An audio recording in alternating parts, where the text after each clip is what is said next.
Ya, shalom, selamat siang. Perkenalkan, nama saya Eliasar Borongsenga. Saya salah satu vikaris Gereja Toraja Mamasa. Saya juga seorang pemuda Gereja Toraja Mamasa, dan saya adalah pemuda yang ingin mengkritisi banyak hal yang saya temukan dalam organisasi lembaga GTM. Jadi saya adalah pemuda yang kritis, dan ketika saya masih muda, ketika saya menemukan sesuatu yang keliru menurut saya, maka saya harus kritisi. Dan ketika mungkin ada nanti jawaban yang bisa menjelaskan tentang kekeliruan saya, coba ditantang, coba dijelaskan. Tapi intinya bahwa saya memiliki pandangan yang mengerikan tentang apa yang saya temukan dalam lembaga Gereja Toraja Mamasa. Sehingga hari ini saya ingin memperlihatkan satu foto, dan foto itu menjadi alasan saya kenapa saya membuat video ini.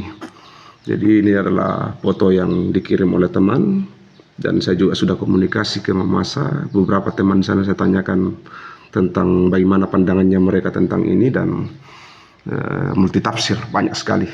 Jadi sampai ada yang bilang begini, kami rencana itu Pak, kami mau kasih malu sinode supaya kalah dulu, baru nanti kita bangkitkan lagi sinode menjadi lebih baik lagi. Ini salah satu temannya. Jadi ini cuma pendapat teman yang ada di Mamasa. Sehingga saya akan bacakan, ini pamflet ya, jadi sorotan publik ini dari pamflet ini.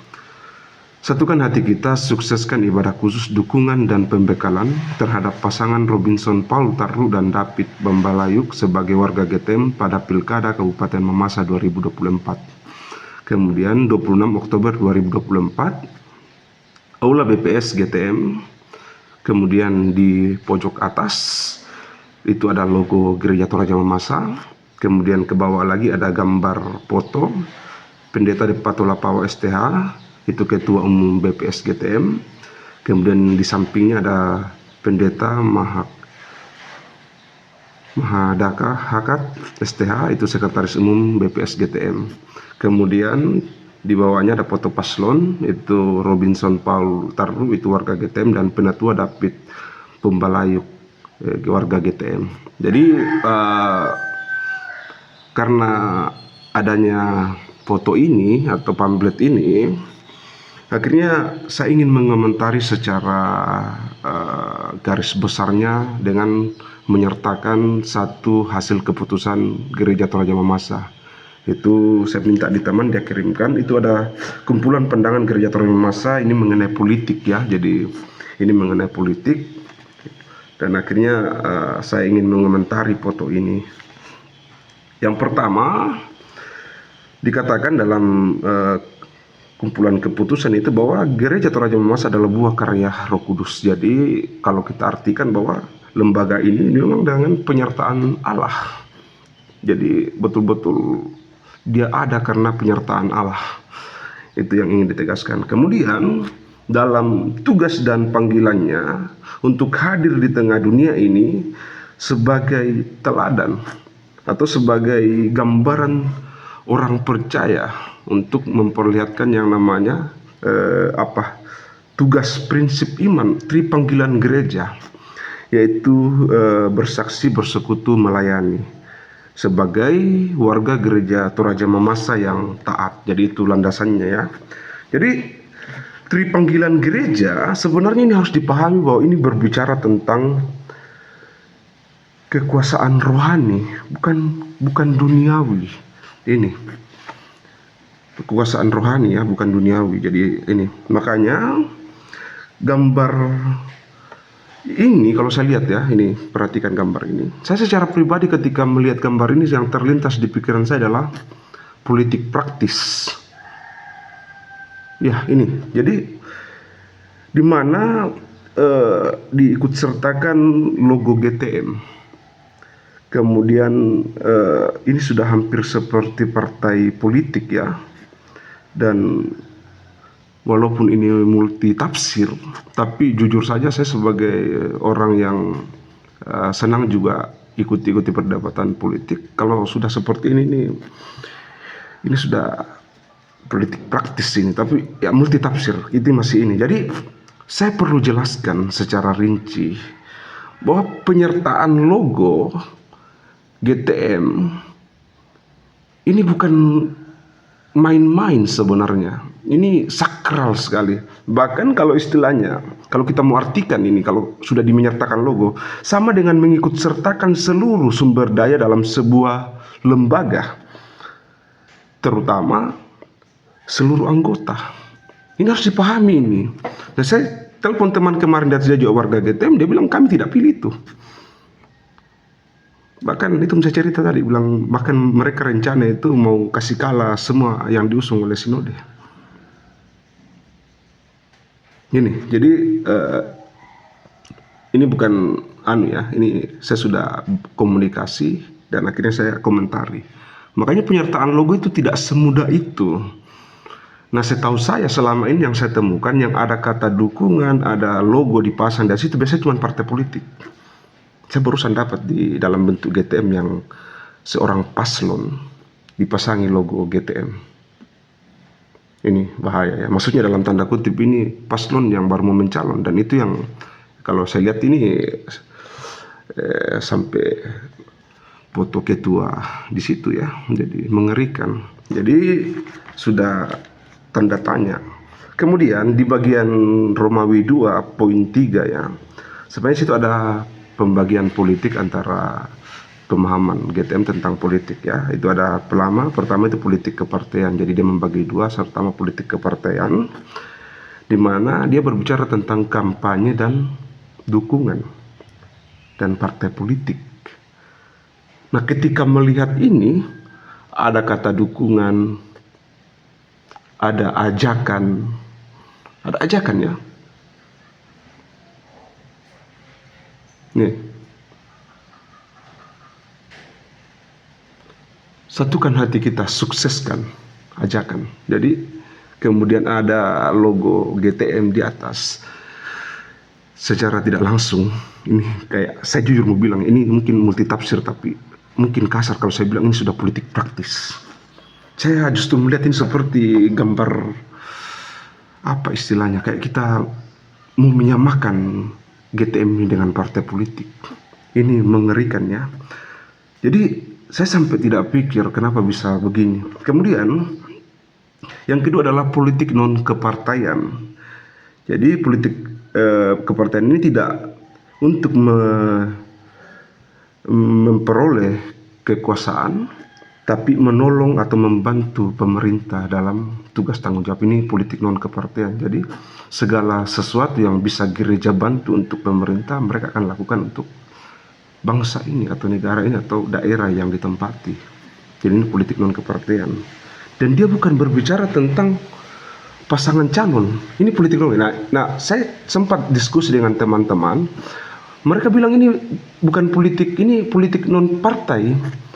Tapi saya bilang kalau dibaca di keputusan kumpulan pandangan Gereja Toraja Masa tentang politik, justru dia bilang bahwa dia membantu pemerintah, bukan memilih paslon atau menentukan paslon.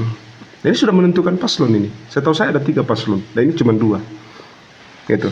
Jadi berbahaya ya. Jadi perlu saya jelaskan lagi secara rinci bahwa yang dimaksud politik non kepartean itu adalah membantu pemerintah dalam menyukseskan segala program untuk kemanusiaan, apakah itu melalui pendidikan, kesehatan, bantuan hukum atau kemiskinan dan lain-lain. Itu yang dimaksud ya. Jadi bukan berbicara tentang paslon. Politik non kepartean itu tidak bicara paslon. Nah, ini bicara paslon ini. Ini bicara paslon. Ini harus tegas gini di sini. Jadi kalau kita baca di poin kedua bagian 5D itu dikatakan GTM harus mengambil jarak sedemikian rupa dengan kekuasaan dengan tujuan agar dapat menyampaikan suara kenabian, membantu pemerintah yang terpilih. Jadi dia harus menjaga jarak supaya ketika ada pemerintah yang terpilih, mereka akan membantu dengan suara kenabian. Ini. Nah, kenapa yang ini justru terbalik?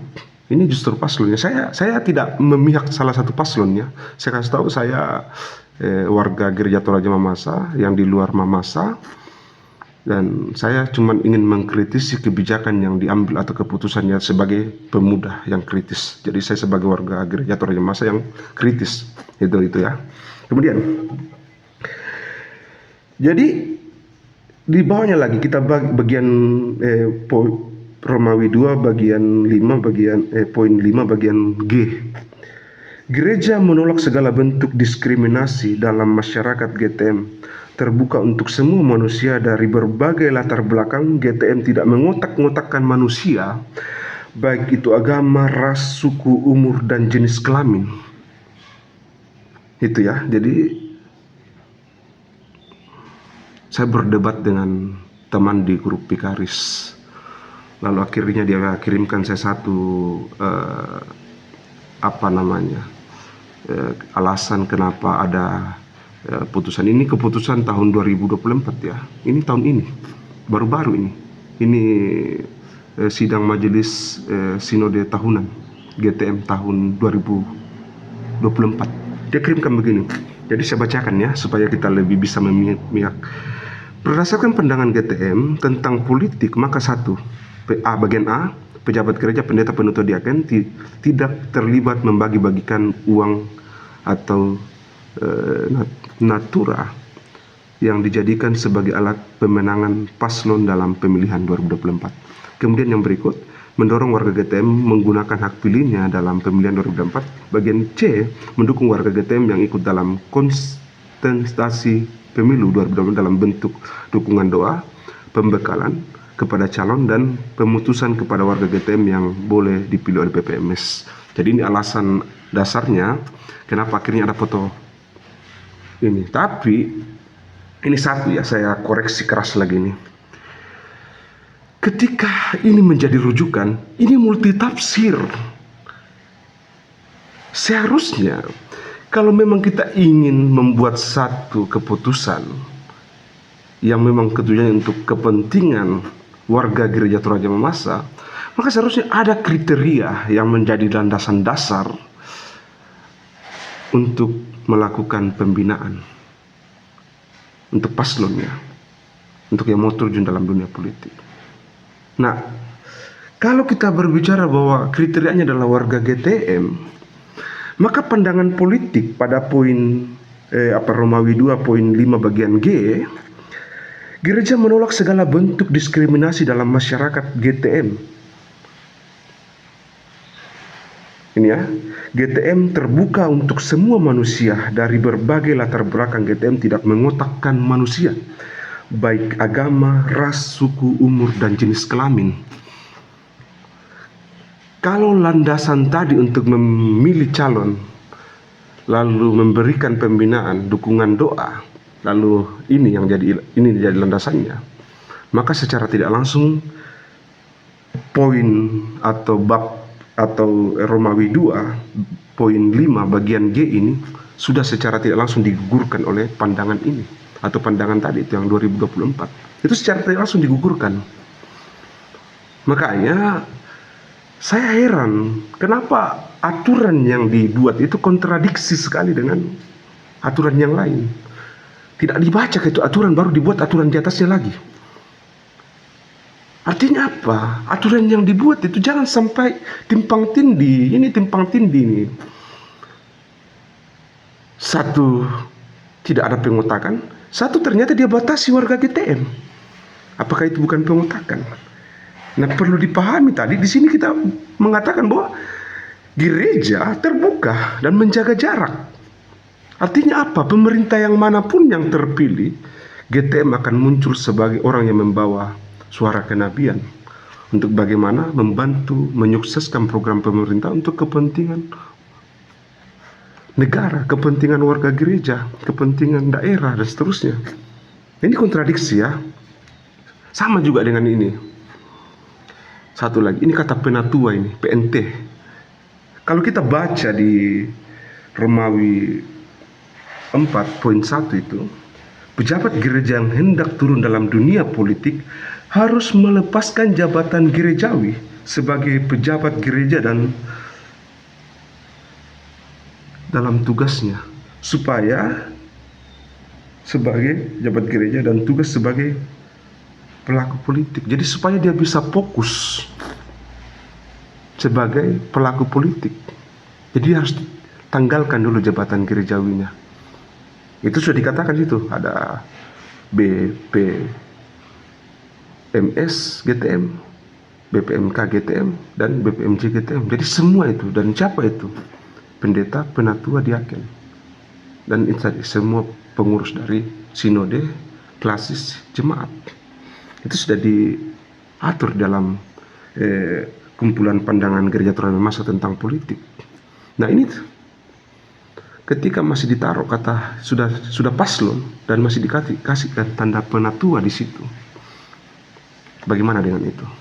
Saya ingin kita sekritis-kritisnya memahami tentang aturan yang kita buat sendiri, bukan apa istilahnya, karena ada aturan keren dibikin juga kita, tapi betul-betul itu aturan bisa kita laksanakan. Itu yang perbedaan. Jadi aturan jangan sampai kontradiksi dengan aturan yang lain lah. Ini yang perlu saya tegaskan untuk kita yang mengambil kebijakan di atas. Jadi jangan sampai timpang tindih, itu bahaya. Jadi saya ingin tegaskan bahwa gereja harus berada pada posisi netral mungkin untuk kepentingan gereja itu sendiri. Jangan sampai begini. Ini satu ketakutan saya ya. Satu ketakutan saya. Jangan sampai ketika dalam pesta demokrasi ini, lalu paslon yang diusung sinode ini tidak lolos. Artinya saya berdoa semoga lolos.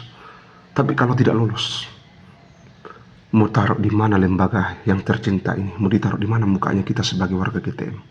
Kita sadari bahwa lembaga GTM ini tercipta karena karya penyertaan Roh Kudus, penyertaan Allah. Nah, kenapa lembaga ini sudah turun tangan, sudah tempel logonya di situ, sudah muncul fotonya ketua, muncul fotonya sekretaris, tapi masih kalah? Kan begitu, itu yang kita takutkan. Tapi saya berdoa semoga kita menang, harus menang. Karena kalah sudah terlanjur ini dilakukan, harus dimenang. Makanya warga GTM yang ada di Mamasa, tolonglah, karena jangan kau kasih malu sendiri kita, gitu. Jadi tegas ya. Jadi hati-hati dengan mengambil keputusan. Saya agak sedih sebenarnya dengan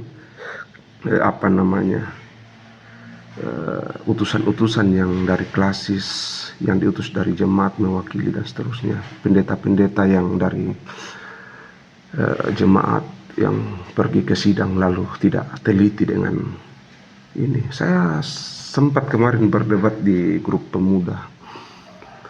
Saya bilang saya itu tidak sudi ketika lembaga yang saya cintai ini, yang saya istilahnya, saya jujur, saya secara pribadi ingin membangun lembaga ini, saya ingin terlibat aktif dalam pembangunan itu. Namun ketika melihat segelintir orang yang memanfaatkan ini demi kepentingan dengan dalil tanggung jawab, mengatakan bahwa itu tanggung jawab kami dan seterusnya, lalu dengan mudahnya menempel logo ini, dan itu membuat saya sedih. Saya istilahnya kalau mau bilang begini, jangan katakan tanggung jawab, tapi di balik itu banyak kepentingan pribadi. Jangan mengatasnamakan Tuhan, jangan mengatakan kepentingan warga jemaat, jangan mengatakan warga gereja Toraja Mamasa, tapi sebenarnya di balik itu ada kepentingan-kepentingan yang terselubung. Hati-hati. Makanya secara tegas himpunan keputusan Gereja Toraja Mamasa tentang kumpulan pandangan Gereja Toraja Mamasa tentang politik itu sudah sangat luar biasa menurut saya untuk menjelaskan tentang mengapa gereja harus mengatur jarak sedemikian rupa dari politik dan seterusnya, dan kenapa lembaga itu tidak boleh secara terang-terangan mendukung paslon, karena itu tadi secara tidak langsung dia sudah turun masuk dalam politik praktis. Nah, harus dipahami bahwa politik praktis itu dia berbicara tentang untung-untungan, siapa yang naik, siapa yang kalah.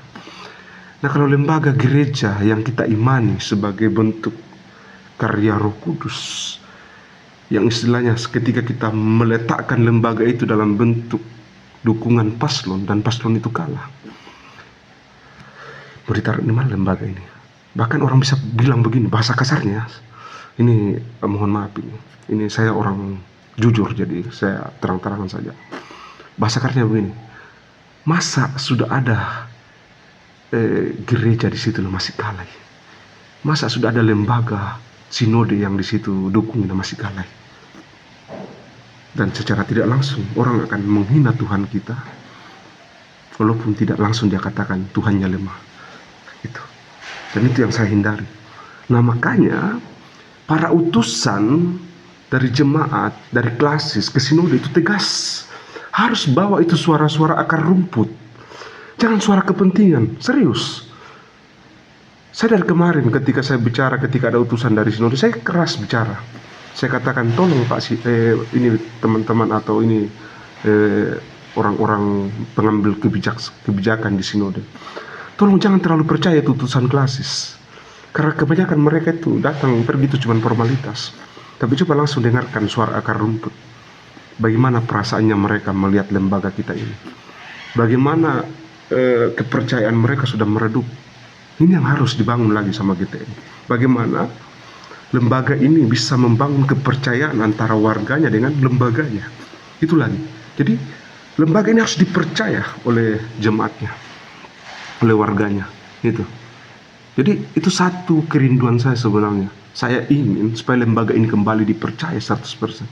Makanya saya telepon teman kemarin sampai 3 jam kami bicara itu.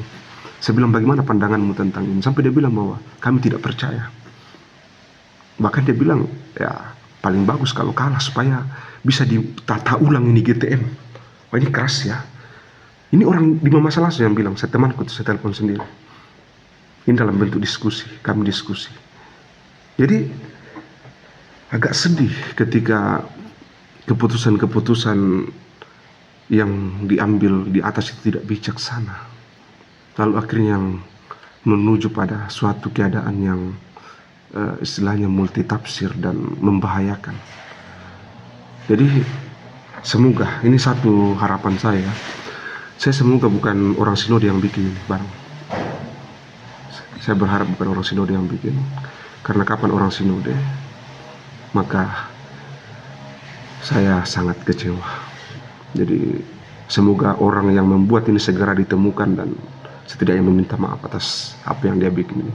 Karena dalam himpunan keputusan kita sendiri, pertama, politik praktis itu yang pertama, dia berbicara tentang dukungan. Kemudian dia berbicara tentang ajakan. Jadi ini sudah bicara ini, ada dukungan, ada ajakan. Gitu. Makanya hati-hati. Kemudian yang paling parah lagi, logo yang sangat sakral itu ditaruh di situ. Dan secara tidak langsung itu menyeret segala sumber daya GTM untuk terjun ke dalam mendukung dan seterusnya. Jadi mari bijak kita dalam hal memahami tentang keputusan. Dan saya berharap ini, saya minta tolong untuk setiap pengambil keputusan di jemaat, klasis, sinode, tegas kita dalam mengambil keputusan dan jangan karena ada kepentingan pribadi. Tolong kita harus berpatokan pada apa yang menjadi suara akar rumput. Serius, apa yang menjadi suara akar rumput? Maka saya biasa istilahkan begini. Ketika gereja sudah terlalu dekat dengan politik, praktis, itu bahaya. Dalam prinsip lembaga ya.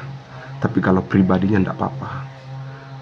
Ataupun ketika lembaga gereja dalam hal pertemuan, sidangnya, rapatnya, dan lain-lain selalu bicara tentang terkait uang, penggajian, sumbangan, persepuluhan, gereja itu sudah, lembaga itu sudah mendekati kesesatan, sudah mendekati ya, sedikit lagi jatuh dalam kesesatan, sedikit lagi. Nah apa sih yang perlu gereja bangun sekarang? Gereja itu harus berdasar pada pengembalaan. Ini yang benar. Gereja harus dibangun dengan dasar penginjilan. Gereja harus dasar atas kesaksian. bersaksi, bersekutu, melayani sebagai prinsip iman kita sebagai warga Gereja Toraja Mamasa. Bukan berbicara tentang kekuasaan. Silakan berkuasa kalau ingin, silakan menjadi kepala desa, silakan menjadi camat, silakan menjadi bupati dan seterusnya. Tapi ingat bahwa jangan campur adukan itu. Apalagi sudah membawa politik identitas. Ini secara tidak langsung mau katakan ini politik identitas. Ketika sudah ada unsur-unsur warga GTM dan seterusnya, sangat parah. Maka saya agak tegas kemarin waktu di grup Pikaris, saya bilang begini, seandainya saya hadir di sidang sinode tahunan 2024 itu, saya balik satu meja itu ketika keputusan itu diambil alih atau diketukkan palu. Saya balik meja itu karena saya betul-betul orang yang ingin supaya lembaga ini bersih dari tangan-tangan orang yang punya kepentingan pribadi untuk memperoleh sesuatu yang istilahnya lebih dari menggunakan lembaga ini secara tidak benar. Jadi saya berdoa, harapan saya adalah kiranya lembaga ini dibersihkan dari tangan-tangan orang yang tidak bijaksana, dibersihkan dari tangan-tangan yang bisa membuat GTM ini hancur, dibersihkan dari orang-orang yang memang haus akan kekuasaan. Jadi saya berharap GTM ini, Gereja Toraja Mamasa ini, semakin kuat, utuh, solid dan jaya dan jauh dari tangan-tangan orang, atau kalau Alkitab bilang jauh dari tangan-tangan orang-orang Parisi yang mengerti isi Alkitab, tapi isi Alkitab itu ditafsir untuk kepentingan pribadi.